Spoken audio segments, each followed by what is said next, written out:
하나님이 당신의 인생에 함께 하십니다. 아멘.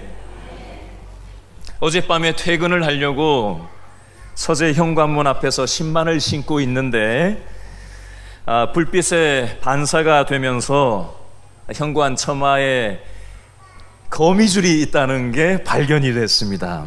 그래서 거미줄을 걷어내다 보니까 눈에는 보이지 않는데 이게 아주 미세한 거미줄이 손에 생각보다 많이 만져져서 그걸 치우면서 문득 이런 생각을 해보게 됐습니다. 혹시 나의 영혼 속에도 내가 미처 생각하지 못하고 발견하지 못하고 살아가는 거미줄이 있지는 않는가? 여러분, 간혹 차를 운전하고 지나가다 보면 깜깜한 밤이면은 차에 뭘 켜고 운행을 해야 되죠? 예? 차에 불을 켜야 돼. 라이트를 켜야 되잖아요, 그죠? 근데 라이트 안 켜고 불 안 켜고 차 운전하는 사람들 본 적 있습니까? 없습니까? 간혹 있죠. 저는 그런 사람들을 보면 저 사람은 정신을 어디다 두고 저걸 차에 불도 안 켜고 돌아다니나 이렇게 얘기를 하고는 하는데, 제가 그랬던 적이 있을까요? 없을까요? 어떻게 아셨어요? 여러분은 그런 실수한 적이 없으십니까? 제가 이 얘기를 왜 하냐면요, 우리들은 자기 신념, 자기 확신, 자기 기준을 절대화하면서 살아가고 있는지도 모른다라는 얘기를 드리고 싶기 때문입니다. 여러분은 어떤지 한번 오늘 말씀을 가만히 들으면서 한번 생각을 하시면서 따라오시면 좋겠는데요, 오늘 본문의 배경에도 이런 모습을 가진 사람들의 이야기가 나옵니다. 지난주 본문이었던 사도행전 21장 20절을 한번 보시겠어요? 사도행전 21장 20절의 셋째 줄에 보시면 이스라엘 예루살렘 지역에 어떤 사람들이 있었다고 표현이 되어 있죠. 유대인 중에 믿는 자 수만 명이 있으니 다 율법의 열성을 가진 자라. 이 사람들은 예수님을 믿는 유대인들이었어요. 그러나 율법도 반드시 지켜야만 한다는 생각을 가지고 있었던, 어떤 면에서 자기 신념, 자기 확신, 자기 기준을 절대화하면서 살아가고 있는 사람들이었습니다. 한마디로 자기 영혼에 거미줄이 쳐 있는 것을 모르고 살아가고 있었다는 겁니다. 이 사람들은 어떤 행동을 했을까요? 사도행전 21장 31절로 한번 가보시겠어요? 21장 31절 다 같이 시작. 그들이 그를 죽이려 할 때에, 그들은 누굴까요? 유대인 기독교인들이 그를 누굴까요? 바울을 죽이려고 하고 있습니다. 이 사람들은 바울을 왜 죽이려고 했을까요? 자기의 신념과 기준이 다르다고 생각했기 때문에 바울을 죽이려고 했던 겁니다. 이 사람들도 예수님을 믿는 사람들이었고 바울도 예수님을 믿는 사람들이었어요. 요즘 우리식으로 말하면 같이 교회 다니는 사람들끼리 서로 죽이려고 달려들었다는 표현입니다. 왜요? 자기 신념, 자기 확신, 자기 기준은 절대로 옳고 저 사람의 신념, 저 사람의 확신, 저 사람의 기준은 절대적으로 틀렸다는 생각 때문이었습니다. 이때 사도 바울을 잡아 죽이려고 많은 사람들이 달려들어서 돌을 던지고 피투성이가 된 사도 바울을 보면서 로마에서 치안 담당자로 1000명의 군인을 거느리고 있던 이 천부장이 그 소동을 듣고는 쫓아와가지고 군인들을 해가지고 사도 바울을 붙들어서 말려가지고 도대체 왜 지금 이 소동이 난리법석이냐 하면서 묻는 장면이 지난주 본문이었습니다. 이렇게 저렇게 물었는데 도대체 무슨 이유 때문에 이런 난리법석을 피우는지를 도대체 파악이 안 되는 거예요. 그래서 군영 안에, 진영 안으로 이제 이 사도 바울을 데리고 가는 장면까지를 우리는 지난주에 본 겁니다. 자, 그 이후에 오늘 본문으로 넘어와서 37절부터 40절 말씀은 이 로마의 1000명의 군인을 관할하는 천부장과 바울 사이에서의 대화의 내용이 37절부터 40절까지 나와 있는데, 자, 먼저 37절 말씀과 38절 말씀을 묶어서 한번 읽어볼까요? 다 같이 시작. 바울을 데리고 영내로 들어가려 할 그때에 바울이 천부장에게 이르되 내가 당신에게 말할 수 있느냐? 이르되 내가 헬라 말을 아느냐? 그러면 내가 이전에 소요를 일으켜 자객 4,000명을 거느리고 광야로 가던 애굽인이 아니냐라고 질문을 천부장이 바울에게 하는 내용이 되겠습니다. 여러분, 이 동네의 배경을 좀 우리가 알 필요가 있는데요. 이 천부장은 어떤 기준, 어떤 신념, 어떤 나름대로의 확신을 가지고 있었냐면, 로마 정부로부터 치안 담당을 맡은 사람이다 보니까 이 예루살렘 이스라엘의 치안이 자기가 잘 안정되게 유지해야만 하는 책임이 있었던 거예요. 근데 몇 년 전에 어떤 일이 있었냐면은 애굽인 출신인 어떤 사람이 로마 정부를 뒤집어 엎으려고 많은 사람들을 선동해가지고 이곳에서 대들었던 적이 있어요. 테러를 일으켰던 적이 있었거든요. 그래서 로마 정부가 이 사람을 진압을 하는 과정에서 몇몇 사람을 체포를 하고 4,000명은 이 유대 광야로 도망을 쳤던 일이 몇 년 전에 있었습니다. 그래서 이걸 잘 알고 있었던 천부장의 입장에서는 지금 많은 사람들이 막 동원돼서 난리법석이 이루어지니까 혹시 그 사람이 붙들려 가지고 지금 이런 소동이 일어나고 있는 게 아닌가 하고 그렇게 생각을 자기 기준으로 하고 있다가 갑자기 바울이 난데없이 고급 헬라어를 사용해가지고 이 천부장한테 말하는 걸 들으면서 깜짝 놀란 거예요. 자기 기준에는 고급 헬라어를 저 사람이 쓰는 사람이라면 애굽인이 일리 없는데 고급 헬라어를 쓰는 걸 보면서 자기의 기준이 잘못된 기준이었구나라는 것을 깨닫고는 38절에 지금 그 얘기를 하고 있는 거예요. 사실 이 동네의 배경을 좀 우리가 같이 알 필요가 있는데요. 사도행전 5장 36절에는 드다라는 테러리스트가 나오고요. 사도행전 5장 37절에 보면 유다라는 테러리스트가 나옵니다. 그 당시에는 시카리라는 테러리스트들의 집단, 요즘은 IS지만 그 당시 유대 지역의 테러리스트는 시카리라고 얘기했는데, 칼을 몸속에 숨겨갖고 다니다가 성전에서 군중들한테 귀족들을 찔러 죽이고 몰래 도망가는 그런 테러리스트들이 있었습니다. 사실 이 이집트 바로 위에 이스라엘이 있고, 요즘에 바로 위에 있는 지역이 레바논이 바로 위에 있고요. 그 위에 시리아가 있고 그 위에 터키가 있습니다. 그죠? 시리아의 IS 테러리스트 근거지가 바로 거기였잖아요.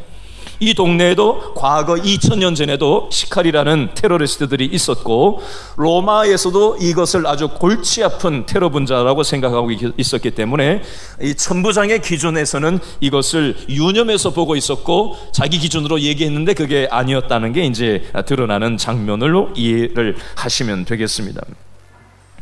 자, 이것에 대해서 사도 바울이 뭐라고 얘기하느냐, 39절을 다 같이 읽어볼까요? 시작. 바울이 이르되 나는 유대인이라 소읍이 아닌 어디 출신이라고요? 길리기아 다소시의 시민이니 청컨대 백성에게 말하기를 허락하라 라는 장면이 나옵니다. 소읍, 작은 동네 출신이 아니라 길리기아 다소시의 시민이다 라고 표현을 합니다. 그 당시 이스라엘은 유대가 아니라 로마 점령하에서는 아자를 다 붙였어요. 유대아라고 불렀고요. 그 다음에 그 바로 위에를 수리아로 불렀고요. 그 위에가 길리기아였는데 길리기아 다소시에서 태어난 것이 바로 이 바울이었습니다. 나는 유대인이지만 로마 정부가 인근 나라로 유대인의 씨를 말살시키고 이방 잡족들하고 섞어가지고 유대인의 정체성을 말살시키려고 했기 때문에 나는 유대에서 살 수는 없었지만 바로 위에 수리아 위에 있는 길리기아의 다소시의 시민이었는데, 요즘에 이곳에 가면은 별로 볼 게 없지만 과거에는 이 다소라는 지역이 굉장히 대단했던 지역입니다. 예수님 태어나시기 2000년 전에 히타이트라는 문명 도시국가의 수도이기도 했고요. 로마 시대에는 대곡창지대였고요. 예수님 오시기 50년 전에는 키케로라는 로마 총독이 이곳을 점령을 했었고요. 이집트의 왕 클레오파트라하고 로마의 안토니우스 장군이 사랑을 나누었던 장소가 바로 이 길리기아 다소라는 지역이 되겠습니다. 제가 복잡하게 말씀드렸는데 천부장이라는 이 사람은 돈 주고 로마 시민권을 산 사람이고요. 돈으로 뭔가 해보려고 하고 자기의 입지를 세우려고 했던 세상적인 관점을, 자기 기준을 가지고 살아가는 사람이었기 때문에 이 사람한테는 뭐라고 얘기하냐면은 나는 작은 동네 사람이 아니라 길리기아 다소라는 대단한 동네 출신이니까 까불지 마라 라면서 자기 명함을 딱 보여주고 있는 거예요. 이런 사람한테는 이렇게 해악기가 죽고 말빨이 섭니다. 그래서 그랬는지 사도 바울이 이렇게 이 사람한테 대하는 장면이 나와요. 어쨌든 사도 바울이 이 유대 백성들을 향해서 얘기할 수 있는 허락을 천부장한테 받고 나서 이제 사도 바울이 유대인들한테 얘기하는, 연설을 하는 장면이 사도행전 22장 1절부터 오늘 본문 끝까지인 21절까지 말씀에 나옵니다. 자, 오늘 설교 본문 여기 떠 있는데 한번 읽어볼까요? 설교 제목 시작. 바울의 간증 설교. 이 내용의 핵심이 22장 1절로 21절 말씀인데요. 제가 설교 초두에 자기 기준, 자기 신념, 자기 확신을 가지고 살아가는 영적인 거미줄이 제 안에 있지는 않는지, 여러분에게도 있지는 않는지 한번 생각해 보자. 이 주제를 가지고 한번 따라오라고 말씀을 드렸고요. 유대인 출신 기독교인들이 자기 신념을 가지고 있었기 때문에 자기 신념과 다른 같은 기독교인인 사도 바울을 죽이려고 달려들었고요. 천부장은 자기 기준을 가지고 있었기 때문에 사도 바울을 테러리스트라는 관점으로 바라봤습니다. 근데 오늘 사실 본문의 주인공격인 이 사도 바울은 예수님을 만나기 이전에 그 누구보다도 자기 확신과 자기 신념과 자기 강한 확신을 절대화하면서 살았던 인물 중에 대표자가 되겠습니다. 사도 바울은 어땠는지 이 생각을 가지고 우리 3절 말씀을 다 같이 읽어볼까요? 22장 3절 다 같이 시작. 나는 유대인으로 길리기아 다소에서 났고, 이 성은 어딜까요? 예루살렘에서 자라 가말리알의 문화에서 우리 조상들의 율법에 엄한 교훈을 받았고, 오늘 너희 모든 사람처럼, 여기 밑줄 쫙 그어놓으세요. 하나님께 대하여 뭐가 있는 사람이다? 열심이 있는 자라. 자, 하나님께 대하여 열심, 밑줄 쫙 그어놓으세요. 사도 바울은 하나님의 율법에 대해서 누구보다 열심히 특심인 사람이었는데, 어느 만큼 율법에 대한 열심이 있었는 사람인지 그 구체적인 예를 4절에 2가지로, 5절에 2가지로, 총 4가지로 4절과 5절에 하나님의 율법에 대한 사도 바울의 열심을 구체적으로 묘사하고 있는데, 4절과 5절을 읽어보겠습니다. 시작. 내가 이 돌을 박해하여 첫 번째 사람을 죽이기까지 하고, 두 번째 남녀를 결박하여 옥에 넘겼노니, 세 번째 이에 대제사장과 모든 장로들이 내 증인이라, 네 번째 또 내가 그들에게서 다메섹 형제들에게 가는 공문을 받아가지고 거기에 있는 자들도 결박하여 예루살렘으로 끌어다가 형벌받게 하려고 가던 사람이다 라고, 나는 이렇게까지 율법에 대해서 특심인 사람이었다라고 표현을 하고 있습니다. 예를 들어보겠습니다. 도대체 사도 바울은 율법을 지키는 게 뭐라고 사람을 죽이면서까지 율법을 지켜내려고 했을까요? 구약 율법 신명기 21장 22절로 23절에 보니까 이런 표현이 있습니다. 사람이 만일 죽을 죄를 범함으로 내가 그를 죽여 나무 위에 달거든 그 시체를 나무 위에 밤새도록 두지 말고 그날에 장사하여 내 하나님 여호와께서 내게 기업으로 주시는 땅을 더럽히지 말라. 여기 잘 유념해서 들으세요. 나무 위에 달린 자는 하나님께 저주를 받았음이니라. 다시요. 나무 위에 달린 자는 하나님께 저주를 받았음이니라는 율법을 사도 바울은 너무나도 잘 알고 있었습니다. 근데 십자가 나무에 달아서 죽임당한 예수라는 자를 사람들이 메시아라고 얘기하면서 말도 안 되는 소리를 하면서 수많은 사람들이 예수님을 믿음의 대상으로 받아들이게 된 거예요. 그러니까 사도 바울의 자기 기준, 자기 확신, 자기 율법이라는 잣대에서 봤을 때는 신명기에 보니까 나무의 십자가에 달려 죽은 자는 하나님께 저주받은 인생인데, 그 예수가 메시아라고 하고 믿는 사람들을 도대체가 받아들일 수가 없었고, 하나님에 대한 모독을 행하고 있는 저들을 살려둘 수는 없었던 거예요. 그래서 사도 바울은 예수를 메시아라고 하는 사람들을 잡아다가 죽이는데 앞장섰던 일을 하게 되었던 것입니다. 내가 이 일을 했던 것을 대제사장들과 모든 장로들도 뻔히 다 알고 있고, 그 사람들한테 내가 공문을 받아가지고 멀리까지 200km나 떨어져 있는 예루살렘에서 200km, 213km 떨어져 있는 다메섹까지 가서 그 사람들을 잡아오려고 할 만큼 나는 하나님을 사랑하고 이 내 기준과 이 신념과 이 믿음을 가지고 살아가던 사람이다. 내가 당신들 유대인 출신 기독교인들 당신들보다 율법에 대해서 더 잘 지키면 지켰지 결코 덜한 사람이 아니었다라고 얘기하면서 사도 바울은 나는 이렇게까지 하나님을 사랑하고 율법에 대해서 열심히 행했던 사람이다 라고 자기 신념과 자기 기준과 자기 경험을 얘기하고 있는 장면이 나와요. 이랬던 사울이 어떻게 변화되고 있는지 우리 6절부터 8절 말씀을 다 같이 한 번 더 읽어볼까요? 6절부터 8절 다 같이 시작.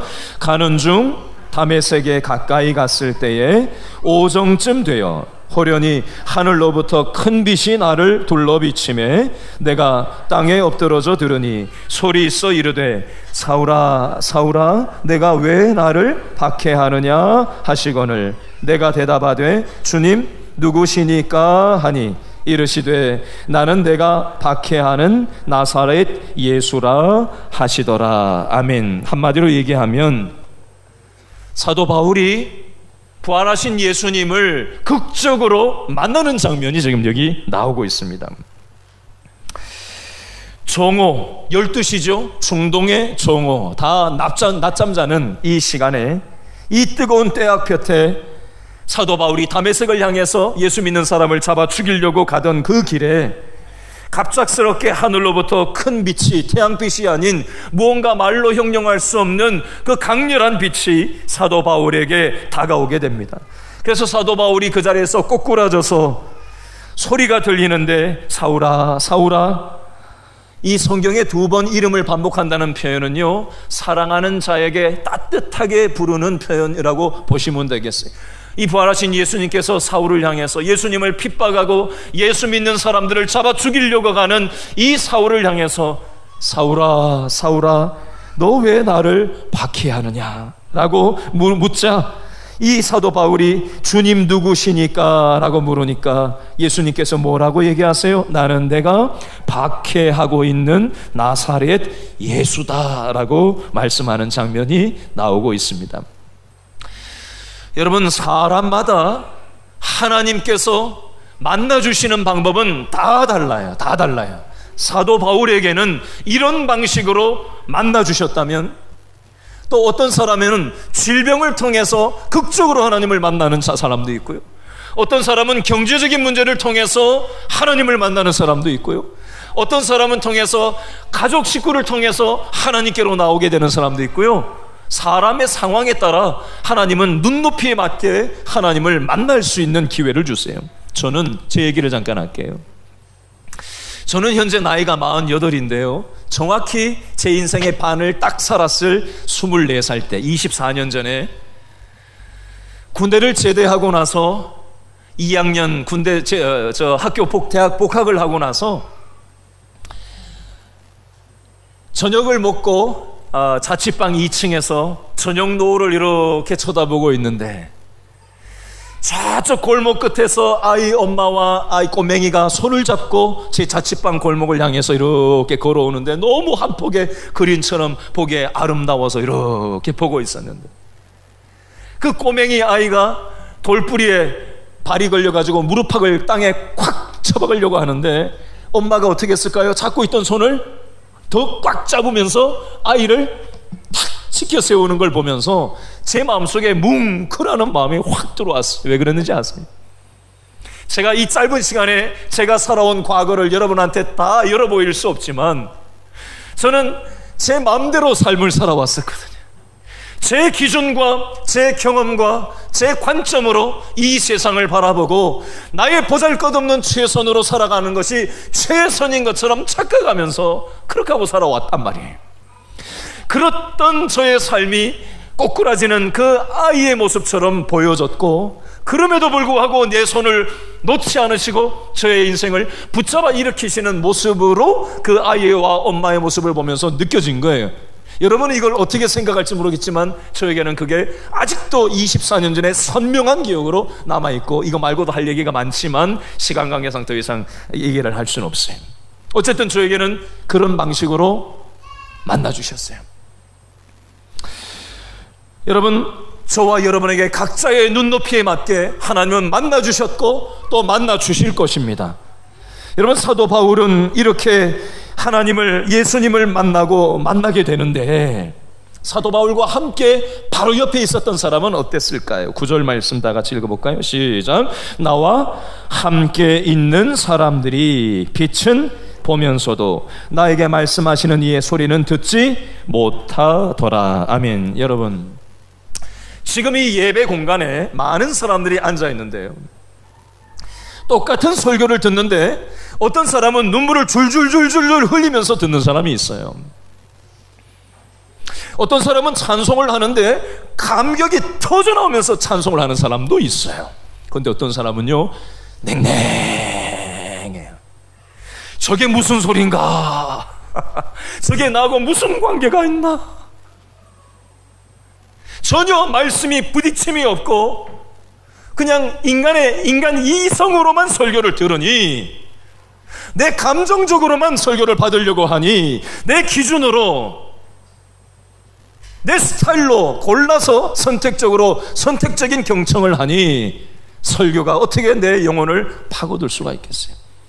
똑같은 설교지만 어떤 사람에게는, 꼭 설교를 비유로 드는 건 죄송합니다만은, 하나님께서 우리에게 똑같은 상황에 있어도 은혜를 경험하는 사람이 있고, 어떤 사람은 전혀 은혜를 못 느끼는 사람이 있을 수 있어요. 사도 바울은 지금 하나님을 감격적으로, 인생에서 잊을 수 없는 감격적인 하나님을 만나고 있는데, 바로 함께 가던 사람들은 뭐가 있는 것 같기는 한데 전혀 부대낌이 없는 그런 상황을 지금 볼 수가 있어요. 계속해서 볼까요? 10절 말씀 다 같이 읽어봅니다. 시작. 내가 이르되 주님 무엇을 하리이까? 주께서 이르시되 일어나 어디로 가라? 다메섹으로 들어가라. 내가 해야 할 모든 것을 거기서 아무 개가 이르리라고 얘기하고 있나요? 이름 모를 누군가가 너한테 얘기해 줄 거다라고 말씀하고 있습니다. 자, 10절 말씀에 밑줄을 그어놓으세요. 주님 무엇을 하리이까? 밑줄 두 번째. 다메섹으로 들어가라. 밑줄 세 번째. 거기서 누가 이르리라. 밑줄 세 개 딱 그어놓으세요. 자, 이걸 설명을 좀 하겠습니다. 여러분, 하나님을 경험한 사람은 경험하기 이전의 삶으로 살아갈 수 없게 됩니다. 자기 기준과 자기 신념과 자기 확신으로 살던 사람이지만 하나님을 경험하게 되면, 내 기준, 내 신념, 내 확신이라는 것이 절대적인 것이 아니구나 깨닫게 돼요. 그걸 깨달은 사람은 그렇게 살지 않죠. 자기 기준을 깨는 거예요. 자기 신념이 아무것도 아니라는 걸 알게 되는 거예요. 나를 상대화시키는 거예요. 내 생각 기준이 절대적인 게 아닌데, 아이고 내가 헛살았구나, 잘못 살았구나, 번지수 잘못 짚었구나 깨닫게 되는 거예요. 그러면 하나님 앞에 묻는 거예요. 하나님, 내가 어떻게 살아야 되겠습니까? 그 얘기예요. 10절 주님 무엇을 하리이까? 이게 그 얘기예요. 그랬더니 하나님께서, 예수님께서 뭐라고 말씀하세요? 일어나서 어디로 가라? 너 다메섹으로 가려던 거 멈추고 완전 다른 거 해라, 다른 곳으로 가라 라고 얘기하십니까? 지금 사도 바울이 어디로 가려고 그랬죠? 다메섹으로 가서 예수 믿는 사람들 잡아 족치려고 가던 사람인데, 그 길 그대로 가라는 거예요. 딴 데 가는 게 아니라 그 길 그대로 가라는 거예요.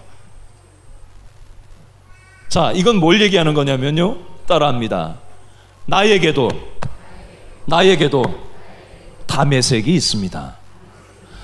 예수님을 만난 사람들에게 하나님은 내가 하던 거 다 집어던지고 딴 데 가라고 얘기하시는 것이 아니라 나의 다메섹은 어디냐면요, 내 직따라입니다. 나의 직장, 나의 가정, 내 일상을 완전히 다른 걸 하라는 게 아니라 그 일상으로 그대로 들어가되 다른 기준, 다른 관점으로 내 가정 식구들을 달리 바라보고 내 직장 생활을 다른 관점에서 하게 되는 거예요. 이놈의 직장, 이놈의 가정, 이게 아니라 그 가정이 바뀐 게 아니라 내 관점, 내 기준이 바뀌는 거예요.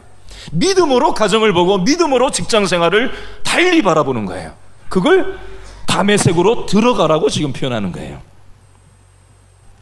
여러분, 신앙생활은 하나님께서 1부터 100까지 다 보여주시고 난 다음에 어디서 뭐하고 요렇게 하고 저렇게 하고 누구 만나고 요렇게 해서 일이 요렇게 착착착착 풀린다 라고 하나님께서 말씀해 주시는 방식으로 우리 삶을 인도하지 않으세요.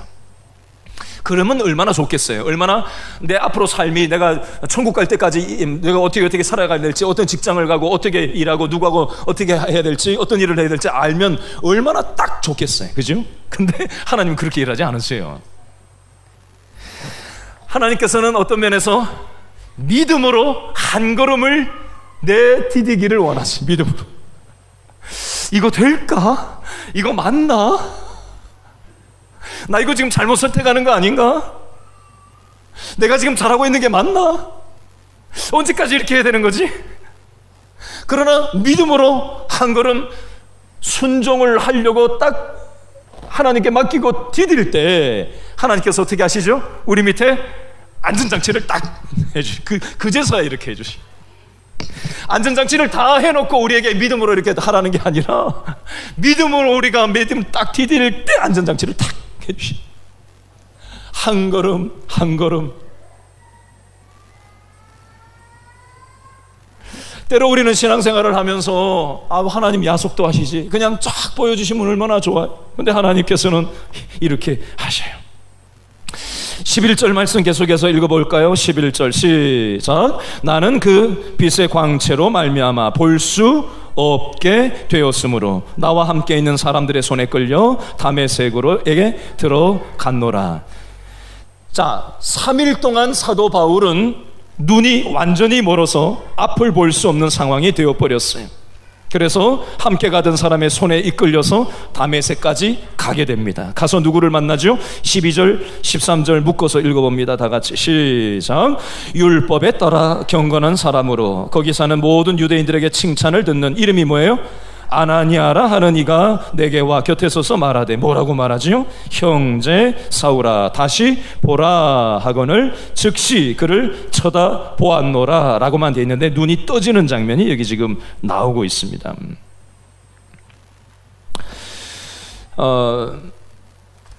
구약성경 요나서에 보면 요나가 물고기 뱃속에서 3일 만에 물고기 밖으로 나오게 되는 장면이 나옵니다. 여러분, 물고기 뱃속에서 요나가 할 것이 무엇이었죠? 아무것도 할 게 없어요. 하나님 의지하고 기도밖에는 할 게 없습니다. 여러분, 요나에게만 이런 일이 있고 사울에게만 3일 동안 눈이 머는 상황이 있는 게 아니라 우리가 믿음의 삶을 살아가다 보면 때로 인생의 브레이크가 걸리는 것만 같은 삶의 상황을 맞닥뜨릴 때가 있어요. 깜깜하게 도대체 아무것도 보이지 않고 절망적인 칠흑과 같은 어둠 속에 아무것도 인력으로는 할 수 없는 그런 상황을 맞닥뜨릴 때가 있습니다. 하나님은 이 상황을 왜 우리에게 허락하실까요? 하나님께서 세상에 대해서는 눈을 감게 하시고 하나님에 대해서 눈을 뜨게 하는 시간을 우리에게 주시는 거예요. 우리는 아무것도 아니라는 것, 그리고 오직 하나님만을 붙잡는 시간으로 이 시간을 사용하기를 원하십니다. 우리가 너무 바쁘고 우리에게 있는 인생의 독이 너무나 많아서 하나님은 도끼를 빼내는, 우리의 기준을 빼내는 잘못된 우리의 절대화된 영적인 거미줄을 제거하시기 원하셔서 하나님께서는 가장 자신만만했던 나의 삶의 영역을 때로 다루실 때가 있습니다. 우리의 자존심이 꺾이는 시간을 통과하게 하실 때가 있습니다.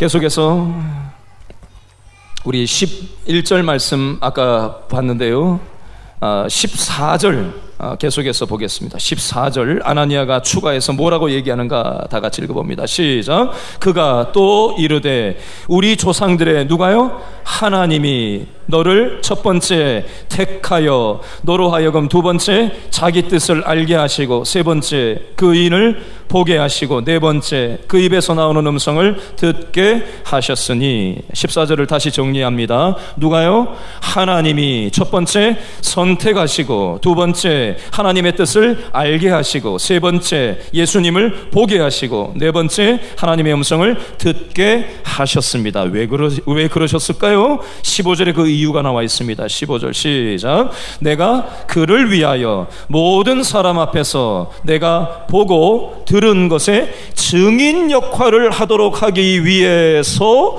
사도 바울을 선택하시고 사도 바울에게 하나님의 뜻을 알게 하시고 사도 바울에게 하나님을 보게 하시고 사도 바울에게 하나님의 음성을 듣게 하셨다라고 말씀합니다. 이것은 사도 바울에게만 해당되는 얘기가 아니라 저와 여러분에게도 똑같이 해당되는 얘기입니다. 하나님께서는 우리를 만나주셔요. 알게 하세요. 선택하세요. 보게 하세요. 듣게 하셨어요. 하나님의 말씀을 우리에게 믿음의 생각들을 주셔요. 왜요? 여전히 세상의 기준, 세상의 확신, 자기 근거를 절대화하면서 영적 거미줄이 쳐져 있는데도 불구하고 그걸 확신하면서 잘못된 삶을 살아가고 있는 우리 가족들, 우리 직장 동료들, 우리 주위에 있는 사람들을 구원하는 통로로 저와 여러분을 사용하시기 원하셔서 사도 바울에게 저와 여러분에게 하나님이 먼저 만나주게 하신 줄로 믿으시기 바랍니다.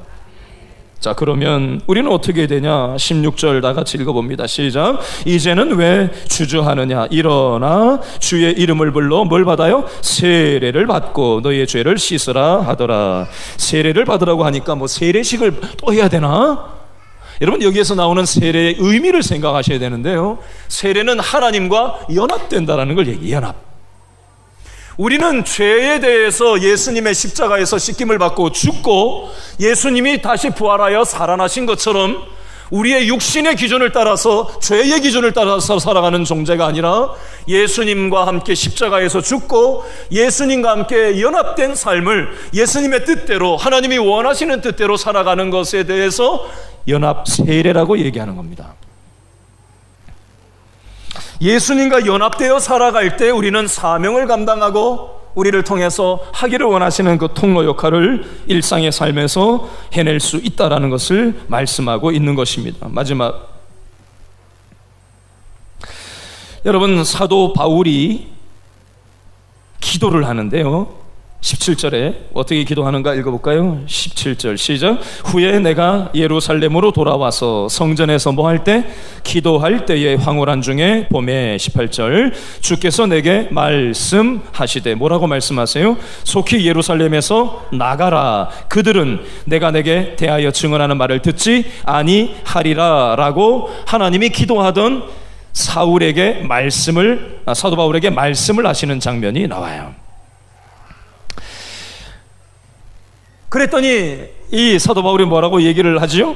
19절 읽어봅니다. 시작. 내가 말하기를 주님, 내가 주를 믿는 사람들을 가두고 또 각 회당에서 때리고 또 주의 증인 스데반이 피를 흘릴 때에 내가 곁에 서서 찬성하고 그 죽이는 사람들의 옷을 지킨 줄 그들도, 그 유대인들도 알고 있습니다. 그러니까 내가 이 유대인들한테 전도를 하겠습니다 라고 계속해서 고집을 피우고 자기 기준을 얘기하는 거예요. 그랬더니 또 한 번 말씀을 주십니다. 21절 시작. 나더러 또 이르시되 떠나가라. 내가 너를 멀리 이방인에게로 보내리라 하셨느니라. 아멘. 사도 바울은 여전히 자기 기준을 내려놓지 못했어요.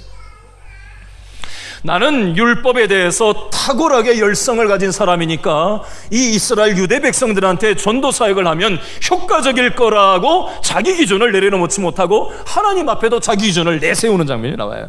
그랬더니 하나님이 두 번 연거푸 내가 너를 이방인들을 위해서 준비해놨다. 그러니까 너 기준 내세우지 말고 너의 기준 내려놓고 내가 하라는 대로 이방 땅으로 가서 이방의 하나님 모르는 사람들을 위해서 네가 사용됐으면 좋겠다라고 말씀하는 장면이 나옵니다. 하나 마지막으로 살펴보고 말씀을 정리합니다. 22장 1절로 한번 가보시겠어요? 22장 1절. 22장 1절 다 같이 읽겠습니다. 시작. 부형들아, 다시요. 누구들아? 부형들아, 내가 지금 여러분 앞에서 변명하는 말을 들으라. 부형들아라는 말은 누구를 향해서 사도 바울이 얘기하는 얘기일까요? 자기를 돌에 찍어서 죽이려고 피투성이로 만들어놨던 유대 기독교인들과 아시아에서 온 선동한 유대인들을 향해서 지금 당신들은 나의 아버지, 어머니, 형제, 자매들이다 라고 얘기합니다. 여러분, 이게 제정신이에요? 아니, 나를 자기들하고 기준 다르다고 돌로 쳐서 때려 죽이려고 하던 사람들을 향해서 당신들은 나의 아버지요, 어머니요, 형제요, 자매요 라고 얘기하는 게 이게 맨정신으로 나오는 얘기냐고요. 여러분, 사도 바울은 기준이 완전히 달라져 버렸어요. 가치 판단 기준이 완전히 바뀌어져 버렸어요. 하나님의 기준으로, 하나님의 관점으로 자기와 만나는 사람들을, 자기를 죽이려고 달려드는 사람들을 향해서 이렇게 얘기하는 사람으로 바뀌어져 있더라는 겁니다. 여러분, 사도 바울은 여기서만 이렇게 얘기한 게 아니었어요. 여기 말고도 5절에도 한번 보실래요? 5절 둘째 줄에 보니까 뭐라고 표현되어 있죠? 다메섹 형제들에게. 23장 1절로 가보실래요? 23장 1절 둘째 줄, 여러분 형제들아. 23장 5절로 가보실래요? 바울이 이르되 형제들아. 23장 6절에 보실래요? 셋째 줄에 여러분 형제들아. 형제 같은 사람들에게 형제라고 한 게 아니라 사도 바울을 잡아 죽이려고 하는 사람들을 향해서 형제라고 얘기하고 있는 거예요. 여러분, 말씀을 마치면서 이런 비유를 하나 들고 마치려고 하는데요. 여러분, 열리지라는 게 뭔지 아십니까? 예? 열리지. 이을 연자, 지는 가지지자. 뿌리가 다른 나무가 각각 자라는 거예요. 근데 자라다가 가지가 서로 붙어요. 그래서 살아있는 나무를 뿌리는 각각이지만 위에서 가지가 붙었다 해서 열리지라고 합니다. 괴산에도 이게 있고요, 전국적으로 여러 군데 이런 어떤 열리지 형태의 그런 나무들이 있어요. 제가 말씀을 마무리하면서 이런 생각을 해봤습니다. 여러분, 우리는 서로 기준이 달라요. 관점이 다 달라요. 자기가 확신하는 것이 마치 절대 기준이라고 생각을 하고, 우리는 나는 저 사람과 뿌리부터가 다른 사람이라고 생각을 하고 태도를 취하고 관점을 가지고 그런 기준을 가지고 우리는 이 세상을 살아갑니다. 심지어 교회 안에서조차. 그러나 오늘 우리의 말씀의 정신을 통해서 사도 바울도 누구보다도 자기 기준이 절대적이었고 자기 확신이 절대적이라서 자기 기준과 확신과 다른 사람은 잡아 죽일 만큼 열정적인 사람이었지만 예수님을 제대로 만나고 보니까 어떻게 바뀌었죠? 자기를 잡아 죽이려고 하는 사람에 대해서 나의 형제다, 나의 아버지요, 나의 어머니요, 나의 형제요, 나의 자매요, 나의 자녀와 같은 믿음의 사람들아 라는 관점으로, 어떤 면에서 영적인 열리지와 같은 그런 관점으로 시각이 바뀌었더라는 것입니다. 저는 우리 길신교회 모든 성도들이 나의 기준과 나의 경험과 나의 관점을 절대화하고 다른 사람의 기준과 다른 사람의 생각과 입장은 아무것도 아닌 것처럼 배제하는 그런 배타적인 그리스도인이 되지 않기를 바랍니다. 아멘. 여러분, 우리는 절대로 내 기준을 넘어설 수는 없습니다. 인간적으로는 우리는 철저하게 내중심적인 사람이고 철저하게 내 관점이 중요하고 나의 행복이 중요합니다. 그게 이 세상에 점점 더 노골적으로 변하는 양상들입니다. 현대적인 양상들이에요. 죄성을 가진 우리는 어쩔 수가 없습니다. 그러나 이 죄와 우리는 짝하여 살면 우리는 평행선을 그리면서 자기 기준이 절대화하다고 생각하면서 나갈 수밖에 없지만, 예수님을 사도 바울이 만나고 나서 자기 기준이 아무것도 아니구나, 내 영혼이 거미줄이 쳐 있는 것을 사도 바울이 깨닫고 난 다음에 자기 기준을 내려놓는 거예요. 자기 확신을 절대화하지 않는 거예요.